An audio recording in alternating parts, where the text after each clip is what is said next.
You get paid. For a few days, everything feels fine. You buy some food, order something online, pay a few subscriptions, maybe treat yourself because you've been working hard. Then the end of the month arrives. You open your wallet, check your account, and ask the same question again. Where did all my money go? The problem might not be how much you earn. It might be what happens after you earn it. Here are 7 money habits that can quietly keep you stuck. The first is spending before saving. Most people receive their salary, pay bills, buy what they want, and promise themselves they'll save whatever remains. But somehow, very little remains. Try reversing the order. When income arrives, move part of it toward your financial goals first. Then manage your spending with what's available. Same income. Different order, different result. The second habit is lifestyle inflation. You get a raise. Great, but suddenly your current phone doesn't seem good enough.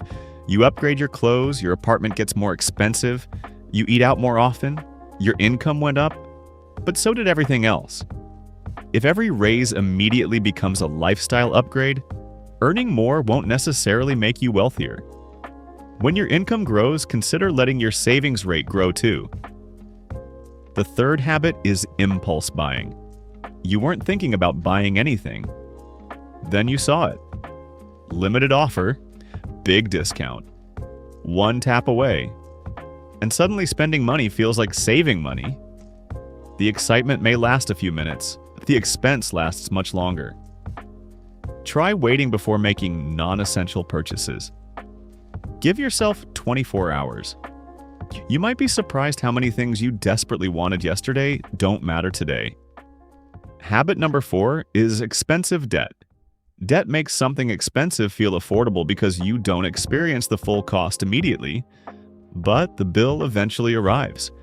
And when high interest is involved, paying only a small amount can keep the balance around much longer than expected. Then part of next month's income is already committed to something you bought in the past. If you're carrying expensive debt, stop adding unnecessary new balances and develop a realistic repayment plan. Every balance eliminated gives future income more freedom. Habit 5 is having no emergency fund. Everything looks fine until your car breaks, or your laptop dies, or another unavoidable expense suddenly appears. Without emergency savings, a temporary problem can become debt. Then that debt creates payments, and those payments reduce next month's available money. An emergency fund changes the equation. Instead of asking, "How am I going to pay for this?" you can use money specifically reserved for unexpected expenses. You don't build it overnight, you build it consistently. Habit 6 is never investing. Saving provides stability and liquidity, especially for near-term needs. But for long-term goals, many people also consider diversified investing appropriate to their circumstances and risk tolerance. Why? Because time can be powerful. When investment returns are reinvested, future growth can potentially build on both the original contribution and previous returns. That's compounding. It isn't guaranteed and investments can lose value. But starting earlier gives long-term capital more time to potentially compound.